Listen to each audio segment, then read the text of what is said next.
प्रभु में आप सबों को हमारा प्यार भरा नमस्कार। नमस्कार और शालोम। शालोम। आइए प्रियो, आज के दिन के लिए धन्यवाद देते हैं परमेश्वर का और आज के मनन में चले। आज के मनन का पद है मरकुस 4 उसका 39, जिसमें इस प्रकार से लिखा हुआ है, तब उसने उठकर आंधी को डांटा और पानी से कहा, शांत रह, थम जा। और आंधी थम गई और बड़ा चैन हो गया। आंधी थम गई और बड़ा चैन हो गया। मित्र, इस घटना पर हम लोग अक्सर विचार करते रहते हैं।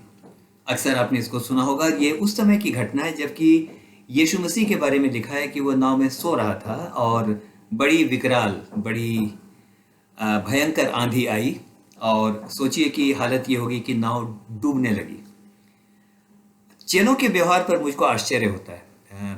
लिखा है कि उन्होंने उसको सोते हुए में से जगाया और कहा, हे स्वामी, हमें हमें बचा, क्योंकि हम नाश हुए जाते हैं। उसने ये कहा था। उसका मतलब कि आंधी जो है वो काफ़ी विकराल थी। वो काफ़ी विकराल थी। नहीं तो मछुआरों को इतनी ज़्यादा चिंता नहीं होती। जीवन भर उन्होंने झील में अपना समय काटा था। आंधी को, हवा को, सारी बातों के रुख को वो जानते थे।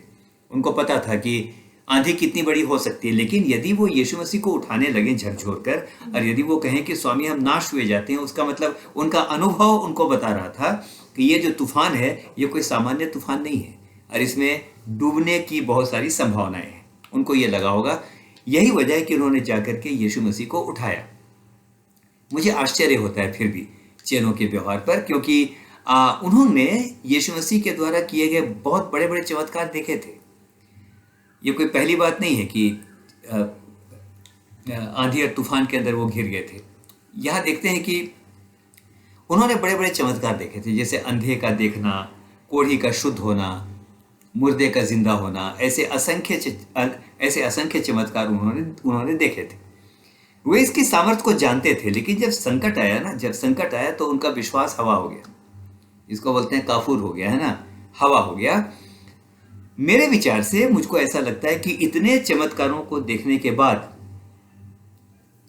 देख रहे हैं आंखों से ना कि कोढ़ी शुद्ध हो गया वहीं खड़े खड़े, अंधा देखने लगा, मुर्दा जिंदा हो गया, पानी को उसने दाखरस बना दिया। इतने बड़े बड़े चमत्कारों को देखने के बाद मुझको ऐसा लगता है कि उनका ये व्यवहार थोड़ा सा जरा अव्यावहारिक है, क्योंकि उनको ये मालूम होना चाहिए था अगर इतने बड़े बड़े चमत्कार हमने देखे हैं तो यीशु मसीह को ना भी उठाएं तो पिता हमारी चिंता करेगा। मेरे प्रिय, लेकिन उन्होंने उसको उठाया। उनको विश्वास करने की जरूरत थी कि यदि परमेश्वर का पुत्र स्वयं यहाँ पर है तो आंधी कितनी भी विकराल क्यों ना हो जाए, वो डूब नहीं सकते। लेकिन मेरे मित्र, ये इंसानी स्वभाव है। जब संकट आता है तो हम प्रभु की सामर्थ्य को भूल जाते हैं। अभी सुनिए, एक बड़ी दिलचस्प बात आपको बताना चाहता हूँ। हमने आज मरकुस रचित सुसमाचार में पढ़ा था कि यीशु ने आंधी को डांटा। और क्या क्या ऐसे ही है? क्या सच में उसने आंधी ही को डांटा? और एक बार पढ़ेंगे मरकुस आज का जो शुरू का पद था। जी। तब उसने उठकर आंधी को डांटा और पानी से कहा, शांत रह और थम जा। और आंधी थम गई और बड़ा चैन हो गया। आंधी थम गई और बड़ा चैन हो गया। लेकिन अभी मैं पूछना चाहता हूँ, क्या सच में ऐसे ही था? आइए एक और पद को देखें। यदि उस पद को देखेंगे तो एक पद को आप देखें, मत्ती 8 उसके 26 में उसने क्या कहा, देखिए जी। हे अल्प विश्वासियों, क्यों डरते हो? तब उसने उठकर आंधी और पानी को डांटा और सब शांत हो गया। हाँ, दोनों पदों में बहुत ही बुनियादी अंतर है। अगर ध्यान दें तो जो मत्ती का पद है उसमें लिखा है उठकर उसने आंधी को डांटा, है ना, आंधी को डांटा। लेकिन यहाँ जब आ गए, जब इस समय हम मत्ती में आ जाते हैं तो मत्ती में यहाँ पर हम देखते हैं कि मत्ती में क्या कहा उसने, हे अल्पविश्वासियों क्यों डरते हो। यहाँ पर एक बात दिखाई पड़ रही है, आंधी से पहले उसने चेलों को डांटा। उसने अल्पविश्वासियों बोला, अविश्वासियों नहीं बोला। उसने कहा अल्पविश्वासियों क्यों डरते हो। उसने पहले चेलों को डांटा, उसके बाद उसने आंधी और पानी को डांटा। तो मत्ती के अनुसार उसने पहले चेलों को डांटा और इस समय यदि देखें मरकुस के अनुसार तो उसने आंधी को डांटा। अब इस समय ध्यान दीजिए मित्रों, आज तक शायद हमारी प्रार्थना ये रही है, हे प्रभु इसे डांट, उसे डांट, दुष्ट आत्मा है वो मेरे विरोध में है उसको डांट। हमारे जीवन के अंदर बहुत सारे लोग हमारे पीछे पड़े, उनको डांट। आज तक हमारी प्रार्थना ऐसी रही है। लेकिन आज तक हमने शायद ऐसी प्रार्थना नहीं की, हे प्रभु मुझे डांट, हे प्रभु मुझे डांट। आज के दिन मैं एक बात कहना चाहता हूँ, शायद हमारा जीवन गुजर गया, प्रभु तू इसको डांट, तू उसको डांट, इसको डांट, लेकिन आज के दिन क्यों ना कहें प्रभु, आज के दिन कहना चाहता हूँ मुझे डांट, मुझे देख कि मुझ में कोई कमी तो नहीं है, मुझ में देख कि मेरे अंदर कोई बुरी चाल तो नहीं है, मुझे देख कि मैंने अपने जीवन के अंदर कुछ ऐसा तो नहीं किया जो आपको नहीं भाता। इसको उसको बाद में डांटे प्रभु, लेकिन पहले मुझको डांट कि मैं एक सही जीवन में सही चाल को चल सकूं। राजा दाऊद की तरह हमको प्रार्थना करने की आवश्यकता है। भजन संहिता 139 और उसके 24वें पद में देखिए राजा दाऊद क्या कहता है। हे परमेश्वर, मुझे जांच और देख कि मुझ में कोई बुरी चाल है कि नहीं, और अनंत के मार्ग में मेरी अगुवाई कर। राजा दाऊद ने कहा, हे परमेश्वर मुझे जांच और देख कि मुझ में कोई बुरी चाल तो नहीं है। आज तक हमने जीवन बिता दिया ये देखने में कि किसी और में क्या बुरी चाल है, किसके घर के अंदर क्या चल रहा है, किसका बेटा क्या कर रहा है, किसकी बेटी क्या कर रही है, कौन व्यक्ति क्या कर रहा है, जीवन बिता दिया। लेकिन क्या दाऊद की तरह हम प्रार्थना नहीं कर सकते, मुझे जांच। आज के बाद से आइए अपने आप को हम परमेश्वर के हाथों में सौंप दें और ये कहें, दूसरों को तो तू जांचता है, तू जांचने वाला परमेश्वर है, लेकिन मुझे जांच और मुझे बता कि मुझ में कोई बुरी चाल तो नहीं है। और एक काम कर, अनंत के मार्ग में मेरी अगुवाई कर। संभवतः अनंत के मार्ग से यहाँ पर अर्थ है अनंत जीवन के मार्ग में।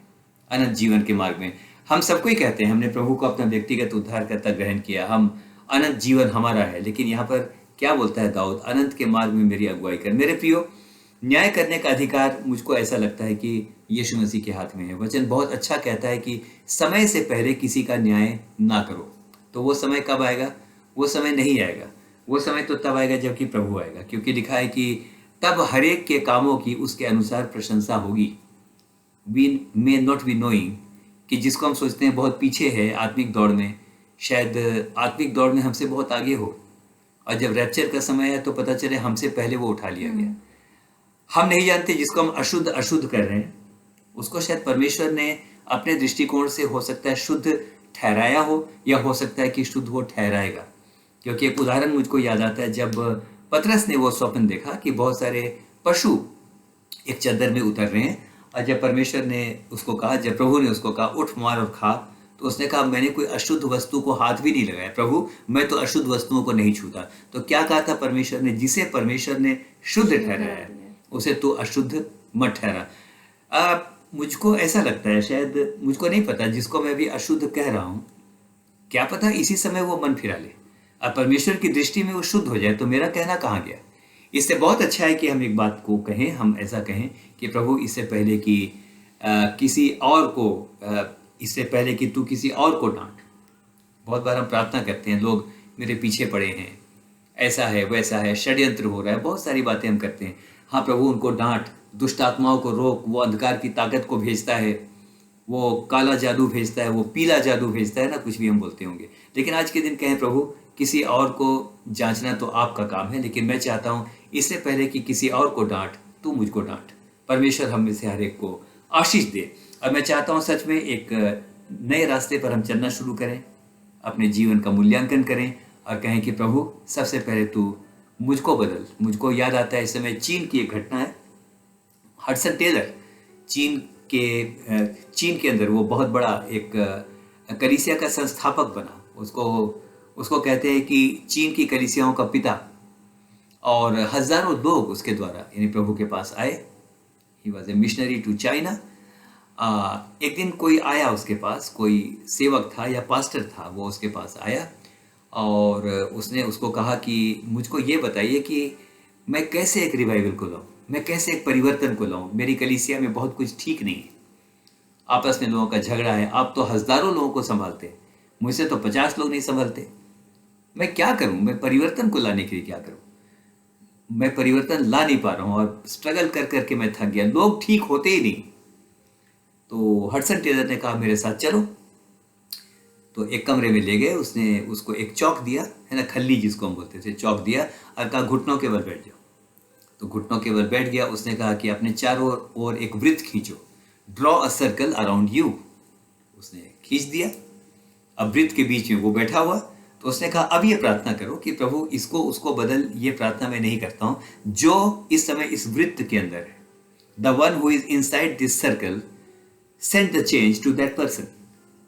आप अपने आप के लिए प्रार्थना कीजिए कि प्रभु आप मुझको बदलिए। शायद लोग नहीं बदल सकते, लेकिन लोगों के प्रति मेरा नजरिया तो बदल ही सकता है। मैं तो चेंज हो ही सकता हूँ। हम में से हर एक को परमेश्वर बहुत आयत के साथ आशीष दे। आज के दिन के लिए बहुत बहुत धन्यवाद करते हैं। लगातार आपने हम में से हर एक की सहायता की है। आपके जब कमेंट हम पढ़ते हैं, आपके प्रार्थना निवेदनों को देखते हैं, तो ईमानदारी से हम बोलना चाहते हैं, आपके लिए हम प्रार्थना करते हैं। धन्यवाद के कुछ शब्द के साथ मैं इस समय चाहता हूँ कि समाप्त करूँ। अब मैं प्रभु का धन्यवाद करता हूँ कि आज के दिन एक नई बात को हमने सीखा है। प्रभु, इससे पहले कि किसी और को डांट, तो मुझको डांट। मुझको नहीं लगता कि ऐसा कोई है जो डांट खाने के लायक नहीं। ऐसा कोई नहीं, हर कोई है।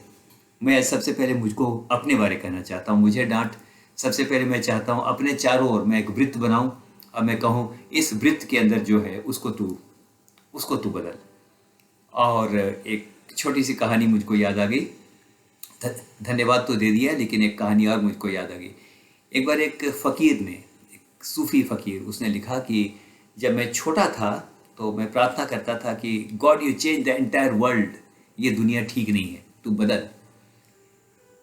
बहुत बुजुर्ग वो सूफी संत था।